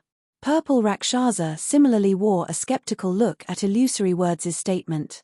Upon seeing that neither Graceful Monarch nor Purple Rakshasa believed her, Illusory Words chuckled and said, "Of course, it does. That person is Zero Wing's current guild leader, Black Flame." Chapter 25:11. Shocking appearance at the shelter. Is Zero Wing's guild leader really so amazing? Chapter 25:11. Shocking appearance at the shelter. Is Zero Wing's guild leader really so amazing? Graceful Monarch and Purple Rakshasa could not help the skepticism on their faces when they heard Illusory Words' statement. They felt that the cleric was joking. Both of them were familiar with the strength of Shelter One's Zero Wing. They also knew that Zero Wing was a large guild in the outside world. Naturally, the guild leader of Zero Wing should possess extraordinary strength as well, otherwise, an expert of Blue Frost's caliber wouldn't have joined it. However, no matter how they thought about it, they simply could not imagine one individual being capable of turning the tide of the upcoming defensive battle. After all, the defensive battle this time was a large-scale war, not some simple skirmish out in the fields. The opponents they had to face wouldn't be limited to just expert players but would include powerful war weapons and tools as well. In the face of powerful war weapons and tools, Tier 3 players were no different from Tier 2 players. Unless players had an invulnerability skill, they would almost certainly die upon getting attacked. Emmet him. He is very amazing. It's no exaggeration to call him a true monster, Illusory Words said, nodding. Upon seeing Graceful Monarch's and Purple Rakshasa's skeptical looks, she smiled helplessly and continued, "With my present skills, I wouldn't last more than 3 moves against him." "Even you can't last more than 3 moves?" Both Graceful Monarch and Purple Rakshasa were astounded at this revelation. Although they couldn't fathom Illusory Words' strength, instinct told them that they had only one viable option if they went up against the cleric. Escape. Aside from escaping, no other option would keep them alive. In fact, the outcome would be the same even if both of them went at her together. However, a monster like Illusory Words was actually saying that she couldn't last more than 3 moves against Zero Wing's guild leader. How could this be possible? "If you meet him one day, you'll naturally know whether I am telling the truth or not," Illusory Words said, chuckling. She did not bother elaborating. In response, Graceful Monarch and Purple Rakshasa still maintained a dubious attitude to Illusory Words' statement.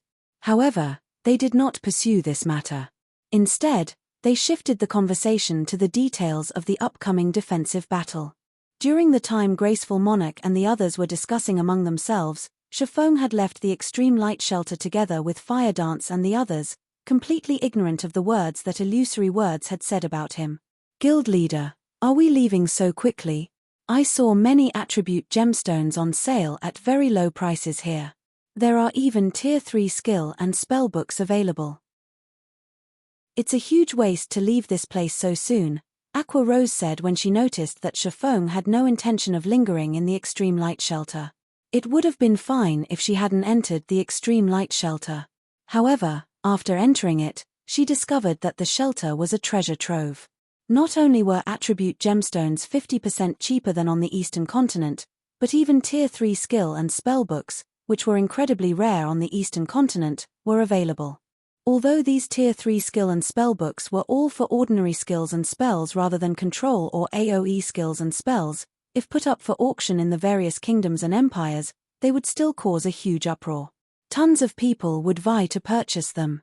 After all, the power of Tier 3 skills and spells were significantly stronger than their Tier 2 counterparts.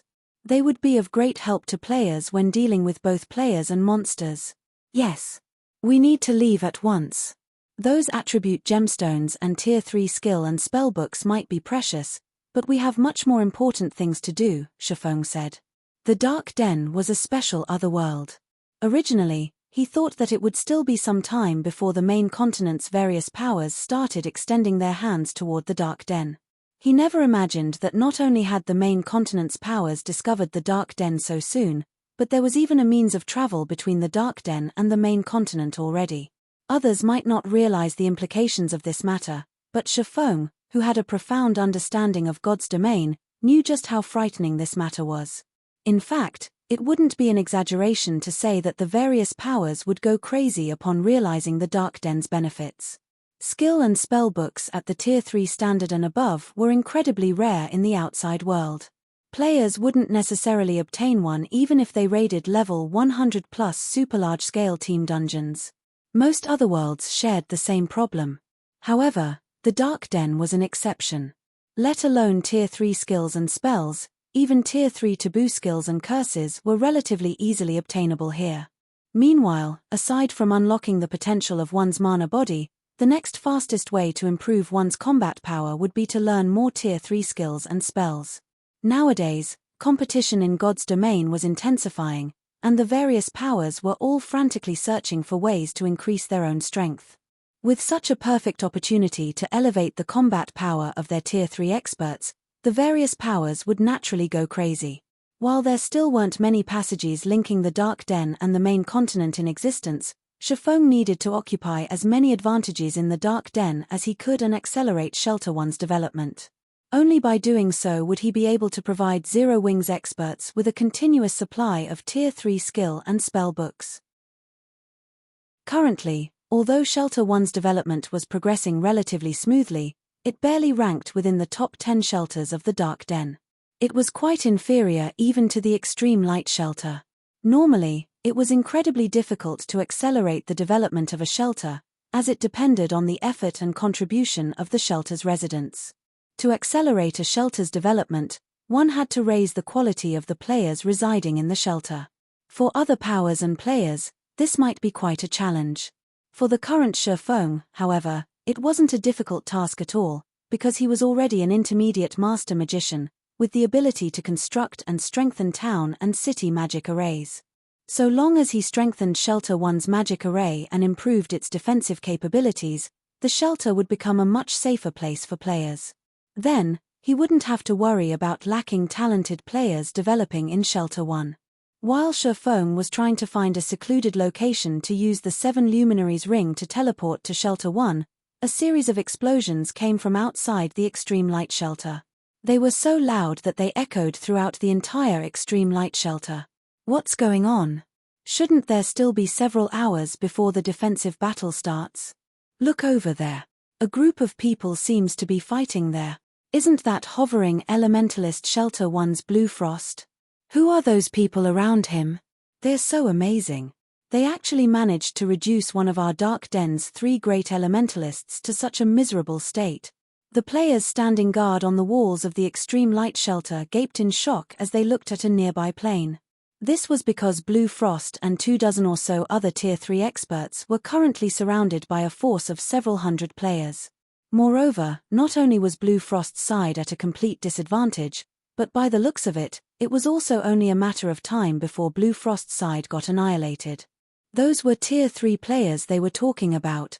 At this stage of the game, Tier 3 players were existences capable of instant killing Tier 2 players. This was especially true for a Tier 3 expert like Blue Frost. He could instantly kill a group of Tier 2 players if he wanted to.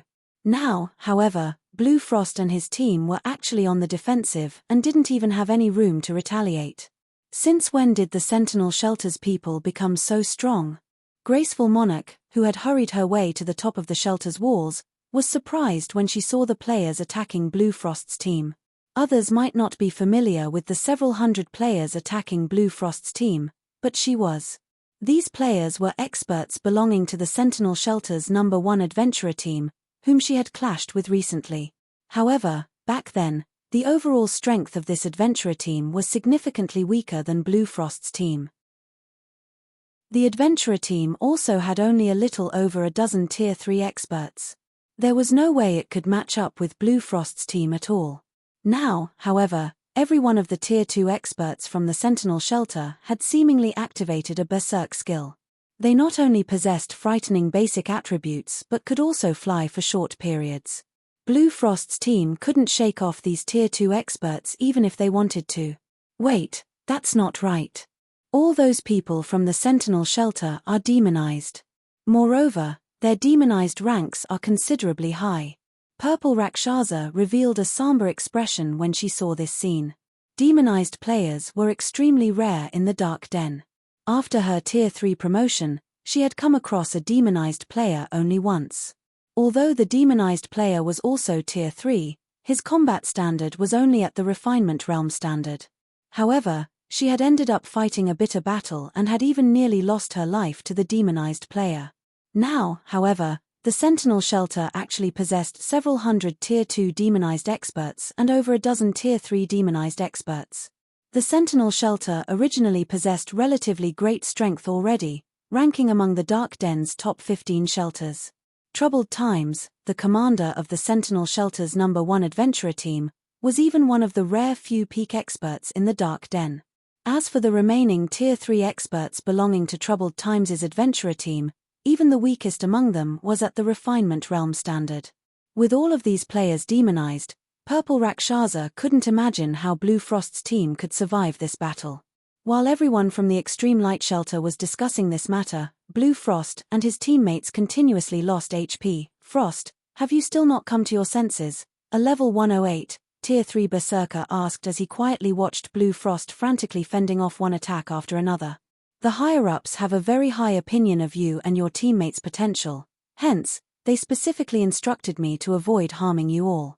Why do you think the Tier 3 players on our side still haven't made a move until now? Troubled, I admit that you're far stronger than us now, but don't even think about getting us to submit. Moreover, we have long since joined Zero Wing. Why must you keep on targeting us? Blue Frost retorted as he looked at Troubled Times. That's right. Zero Wing has treated us well. How can we possibly betray Zero Wing to join you? Evening Lotus, the female cleric standing beside Blue Frost, said in a determined tone. It seems you people have resolved yourselves to die. Troubled Times frowned when he heard Blue Frost's and Evening Lotus's words. He then started walking toward Blue Frost and said, in that case, I'll let you all know just how laughable Zero Wing's strength is before us. Read latest chapters at Wuxia World. After saying so, Troubled Times' body expanded in size, and his skin blackened. 2 horns also suddenly sprouted from his forehead, and the aura his body exuded turned violent. Upon sensing the change to Troubled Times' aura, Graceful Monarch and the others spectating from a distance gasped. They never thought that Troubled Times had actually grown this strong. Just the aura he released already surpassed that of ordinary Grand Lords. Right now, he most likely could wipe the floor with a 100-man team of ordinary Tier 3 players. However, as Troubled Times walked towards Blue Frost's team, a deep voice suddenly appeared from the void. It seems you're very confident in your strength. In that case, let me see if you really are as strong as you say you are. As soon as this voice appeared, everyone turned to look at its origin. Everyone's eyes landed on a spatial gate that had appeared in midair. To be precise, everyone was looking at the cloaked man carrying 2 long swords walking out of the spatial gate. Chapter 25:12, You're Not Qualified. Chapter 25:12, You're Not Qualified. Who is that guy? He actually arrived here via a spatial gate. How extravagant. Is that guy tired of living? Can't he see that even an expert like Blue Frost is getting cornered? Does he think Troubled Times is a reasonable person? The spectating players inside the Extreme Light Shelter were stunned when they saw Shifeng suddenly appear in the middle of the battlefield. They never imagined that such a situation would occur. Even from several yards away, everyone could clearly sense the frightening aura Troubled Times exuded. The strength he possessed had definitely reached inhuman levels. There was no doubt that the current Troubled Times could defeat Blue Frost in just a handful of moves. In fact, Troubled Times was most likely more than capable of soloing Blue Frost's entire team. Yet, there was actually someone who experienced Troubled Times' domineering strength and still dared to provoke him. A measly Tier 3 player dares oppose our commander? Bastard, you're 100 years too early. I'll let you know now what true strength is. The level 108, tier 3 shield warrior standing behind troubled times bellowed in anger, then raised his shield and axe and charged at Shifeng, determined to let the swordsman know just how powerful the sentinel shelter was. This person actually dares provoke troubled times just so that he can become famous. With this, nobody in the entire dark den can save him. The sentinel shelter definitely won't stop hunting him down until he's back to level 0. Wait, that's not right. That person seems to be wearing Zero Wings guild emblem too. He should be here to rescue Blue Frost's team. What's the point of coming out now? Can't he see just how frightening troubled times is right now? Let alone Blue Frost's team, even our Extreme Light Shelter's #1 adventurer team would be no match for troubled times. What can a lone person like him possibly hope to accomplish? At this moment, some players with good eyesight noticed the silver, six-winged emblem pinned on Shifeng's black cloak. However, even after seeing this guild emblem, nobody felt optimistic about this situation. Everyone merely sighed at or ridiculed Shifeng's actions. Before today, with Zero Wings' help, Shelter 1 definitely had a chance to grow into one of the Dark Den's top 3 shelters. However, now that Shelter 1 was faced with the overbearing Sentinel Shelter, it was fated to fall into oblivion. He shouldn't have gone, Graceful Monarch, who was spectating atop the Extreme Light Shelter's wall, muttered to herself. She was initially surprised when she saw Shifeng making an appearance on the battlefield. Afterward, however, she could not help but shake her head and sigh. In the eyes of Tier 2 experts, Shifeng, who was a Tier 3 player, would indeed be considered very strong. However, his current opponents were the Tier 3 demonized experts from the Sentinel Shelter. It seems he has quite the backbone. Purple Rakshasa was surprised as she watched Shifeng land before troubled times. However, if even Blue Frost is struggling against the Sentinel Shelter, what can that guy possibly hope to accomplish? Nobody had a better idea of exactly how powerful demonized players were than she did. Demonized players' basic attributes and physique far surpassed those of regular players of the same tier. One could say that, at this point in time, aside from illusory words, nobody in the entire Extreme Light Shelter could pose a challenge to the Sentinel Shelter. Unfortunately, there was no reason for someone of illusory words' stature to interfere in such an affair. However, when Purple Rakshasa turned to illusory words, who stood beside her, she noticed a heavy and shocked expression appear on illusory words' face. It was as if the cleric had just seen a ghost. "Why is he here?" Illusory words muttered, her eyes wide with astonishment. Right now, the shock she felt was obvious even to the ordinary players present. Vice Guild Leader Illusory? Purple Rakshasa could not help growing curious as she looked at illusory words. Previously, illusory words had maintained her composure when bathed in troubled times' imposing aura. Now, however, illusory words actually looked shaken after seeing an ordinary Tier 3 swordsman who exuded not the slightest bit of aura. This situation was simply unbelievable. Vice Guild Leader Illusory, do you know that person? Graceful Monarch asked. She, too, could clearly sense illusory words losing her composure. Previously, Graceful Monarch had already carefully observed Shifeng and understood that he possessed considerable strength. However, it was not at a level where experts of her caliber needed to pay much attention. The only thing she found noteworthy about Shifeng was that he was an expert of Zero Wing. However, if even Blue Frost, a vice guild leader of Zero Wing, had failed to gain illusory words' interest, how could a measly Tier 3 expert from Zero Wing possibly do so? I do. Of course, I do, Illusory Words said, a smile blooming on her face when she saw the curious gazes Graceful Monarch and Purple Rakshasa were directing at her. He's the person I told you about before. His Zero Wings guild leader, Black Flame. As soon as Illusory Words mentioned the name of Black Flame, Graceful Monarch and Purple Rakshasa were momentarily stunned.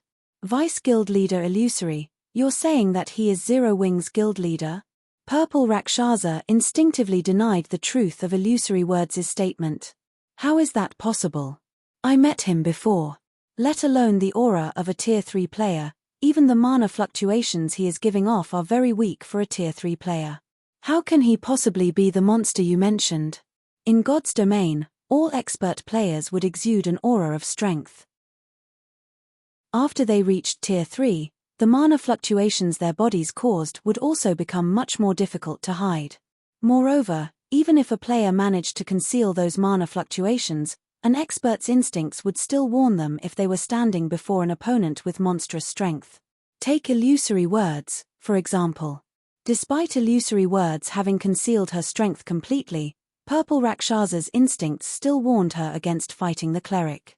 However, Purple Rakshasa could not sense anything from Shifeng. In her mind, Shifeng was the textbook example of an ordinary Tier 3 player. So, he is that rumored guild leader of Zero Wing? Graceful Monarch muttered doubtfully as she looked at the distant Shifeng. Similar to Purple Rakshasa, she found illusory words' statement incredible and suspected it was a joke. The black flame illusory words mentioned was Zero Wing's guild leader. Even if he wasn't as strong as illusory words said he was, he should, at least, be stronger than Blue Frost and his teammates. Otherwise, with the personalities of Blue Frost and the others, they definitely wouldn't be willing to submit themselves to his command. On the other hand, someone of illusory words' stature had no reason to play jokes on experts like them. While Purple Rakshasa and Graceful Monarch were half doubting illusory words' statement, Blue Frost suddenly exclaimed in bewilderment. Guild leader. Although Blue Frost did not speak very loudly, his words swept through the battlefield, and subsequently, the extreme light shelter, like a typhoon. What? He really is Zero Wing's guild leader? Purple Rakshasa and Graceful Monarch goggled in shock upon hearing Blue Frost's words. They never thought that Shifeng, who looked like the average passerby, would actually be the person responsible for recruiting experts like Blue Frost and his teammates, as well as the monster that illusory words admired. Originally, they thought that, with the several hundred yards separating illusory words and Shifeng, the cleric might have recognized the wrong person. However, such a mistake was definitely impossible for Blue Frost. Setting aside the fact that Blue Frost possessed the extraordinary body of a Tier 3 player, he was one of Zero Wing's vice-guild leaders. He might as well resign from his position if he couldn't recognize his own guild leader at that proximity. Everyone from the Sentinel shelter was also dumbfounded at this scene. They never thought that this rude intruder would actually be Zero Wing's guild leader. Are you kidding me? How can this weak bastard be Zero Wing's guild leader? They knew very clearly what kind of strength and potential Blue Frost and his teammates possessed. In their opinion, the person responsible for recruiting Blue Frost's group had to be a dragon among men. Otherwise, how could that person have persuaded an expert of Blue Frost's caliber to join Zero Wing? Upon sensing the skeptical looks everyone was giving him, Shifeng could not help a bitter smile. Previously, he had become so famous that everybody knew about him. Now, however, this group of people was actually questioning his identity. Read latest chapters at Wuxia World. So, you're Zero Wing's guild leader. However, what about it? Whether it is you or Blue Frost's group, none of you will be leaving this place alive. The level 108, Tier 3 shield warrior who was charging at Shifeng remained unfazed, even after finding out Shifeng's identity. Instead, he proceeded to activate Brutal Collision and rammed his shield at Shifeng. However, before the level 108 shield warrior could reach Shifeng, a lithe figure suddenly appeared behind the shield warrior, catching him unawares. The snowy short sword this lithe figure wielded then transformed into a black streak of light that pierced through the shield warrior's armor and stabbed straight into his heart. By the time the shield warrior reacted to the attack, a bloody rose had bloomed on his chest. Damage exceeding -400,000 also appeared above his head, the attack plundering all of his HP. You're not qualified to fight our guild leader. Chapter 2513, Power of One Strike. Chapter 2513 Air Power of One Strike. When the level 108, Tier 3 shield warrior's body collapsed to the ground and disintegrated into particles of light, the entire world seemingly froze momentarily as silence enveloped the battlefield. Only after some time had passed did everyone react to the situation. He died. Impossible. Everyone was dumbstruck as they looked at the lithe figure standing behind the shield warrior's corpse. This was especially true for the players from the Sentinel shelter. Their mouths were hanging wide open in shock because nobody knew better than they did just how much HP and defense the fallen shield warrior possessed. It was no exaggeration to say that even if a Tier 3 Berserker were allowed to freely attack the Shield Warrior using skills, the Berserker would need at least 10 attacks to kill the Shield Warrior. Now, however, let alone 10 attacks, the Shield Warrior had failed to sunv even one. The Sentinel Shelter's healers didn't even have a chance to heal the Shield Warrior. That's a Tier 3 demonized Shield Warrior we're talking about. Is she even human? Purple Rakshasa could not help her astonishment as she stared at Fire Dance, who was slowly walking up to Shifeng. Purple Rakshasa had clashed with a Tier 3 demonized expert before, so she knew exactly how powerful Tier 3 demonized experts were. Their high defense and HP aside, just their physique granted them reaction speeds far superior to Tier 3 human players. However, Fire Dance had attacked and instantly killed the demonized Shield Warrior without the Shield Warrior even reacting. Fire Dance's reaction speed and attack power were simply unheard of. She's actually so strong. When Graceful Monarch looked at Fire Dance's distant figure, shock and excitement flashed across her eyes. Power. Violence. The suffocating strength Fire Dance displayed was something Graceful Monarch was constantly seeking to attain. Graceful Monarch never thought that she would get to witness this domineering display in person. Moreover, the monster that had carried out this display of power had actually been standing beside Shifeng all this time.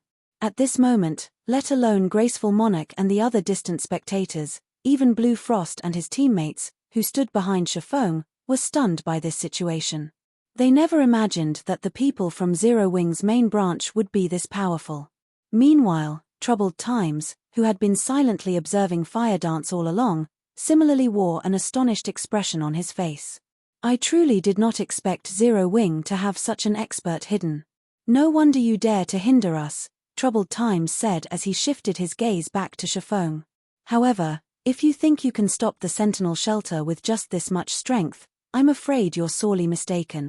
As soon as Troubled Times finished speaking, the 17 Tier 3 experts behind him promptly took on a demon form. The frightening aura they released enveloped the entire battlefield and evoked dread even in experts like Blue Frost. Although these Tier 3 demonized experts numbered only 17, the combined pressure they gave off easily surpassed that of the Sentinel Shelter's several hundred Tier 2 demonized experts. It seems Troubled Times is getting serious. A somber expression appeared on Purple Rakshasa's face when the Sentinel Shelter's Tier 3 experts demonized. The Shield Warrior that previously took action was only at the refinement realm. His combat standard was also the weakest among the Sentinel Shelter's Tier 3 experts present. Meanwhile, if every one of the Sentinel Shelter's Tier 3 experts attacked together, even Fire Dance would not be a match for them. After all, this was a team battle, not a one-on-one duel.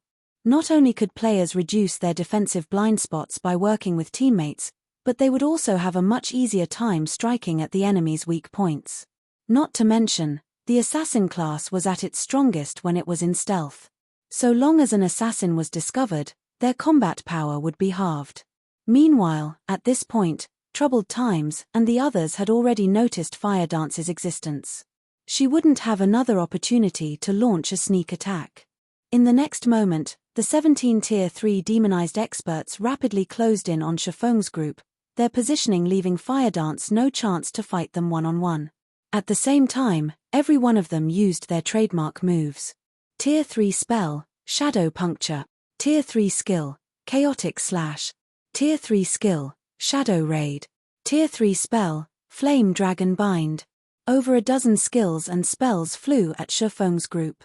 Seeing all these powerful attacks approaching them, Blue Frost and the Zero Wing members with him could not help but despair. Not only did every one of these skills and spells possess power close to the Tier 4 standard, but these skills and spells also overlapped into a perfect assault that had no holes to exploit. It simply wasn't an attack that players could block or dodge. However, contrary to everyone's expectations, Fire Dance did not use Vanish or Wind Steps to defend herself even after seeing these perfectly coordinated attacks. Instead, she simply stood beside Shifeng, showing no intention of taking action whatsoever. It was as if the coordinated attacks of the Tier 3 demonized experts did not exist in her eyes at all. Just when the demonized expert skills and spells were about to reach Shifeng and Fire Dance, Shifeng suddenly took action. Swords Orbit. A galaxy of stars immediately appeared, with Shifeng as the center, the stars striking down the approaching skills and spells, one after another. From afar, the attacks seemed to disappear automatically upon reaching within 10 yards of Shifeng. Let alone damaging Shifeng, none of them managed to cause him to stumble by even one step. Impossible. He blocked them all. Upon seeing Shifeng shattering their assault, the Tier 3 demonized experts were dumbfounded. After all, not only did their attacks carry great power, but there were also more than 20 of them timed to hit Shifeng and Fire Dance simultaneously. Every one of these attacks was also aimed at the pair's defensive blind spots. Unless Shifeng and Fire Dance used an invulnerability skill, they should have taken damage. It's my turn now. Since the Sentinel Shelter's players had stopped attacking, Shifeng unsheathed the Abyssal Blade and brandished the magic weapon at the 17 Tier 3 demonized experts. Lightning flash. In the next moment, pitch-black sword lights wrapped in dense mana struck the demonized experts like pitch-black lightning arcs. Peng! Peng! Peng! A series of explosions reverberated throughout the battlefield. At the same time, the 17 Tier 3 demonized experts went flying backward, each of them losing over -100,000 HP. When they landed, their hands and weapons they wielded trembled uncontrollably. Is he a monster? The spectating players gasped upon seeing this scene. Those were 17 Tier 3 demonized experts. If they moved together as a team, no existence in the Dark Den could hinder their advance. Even the mighty Tier 4 mythic monsters were no exception. Now, however, Shifeng had actually repelled all these experts with a single move. Moreover, he had even injured them quite heavily. Before everyone could snap out of their daze, Shifeng brandished Killing Ray once more.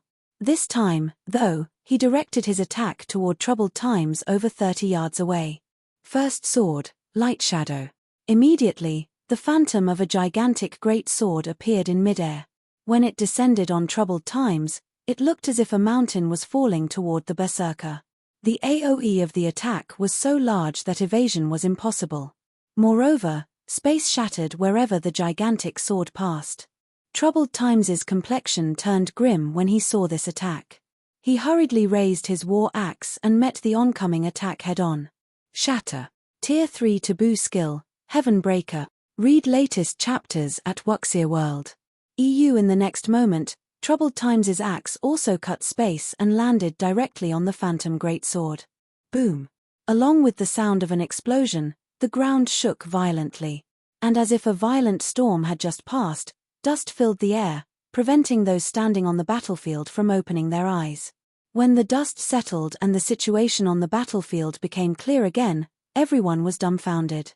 At this moment, the almighty Troubled Times came into view, partly embedded into the ground, his kneecaps no longer visible. At the same time, the ground within a 10-yard radius of the berserker had also sunk by over a meter. As for Troubled Times himself, he had also lost more than 1/5 of his HP. You're tuning in to the Celestial War YouTube channel. Don't forget to subscribe and join us on this journey to catch the most captivating stories,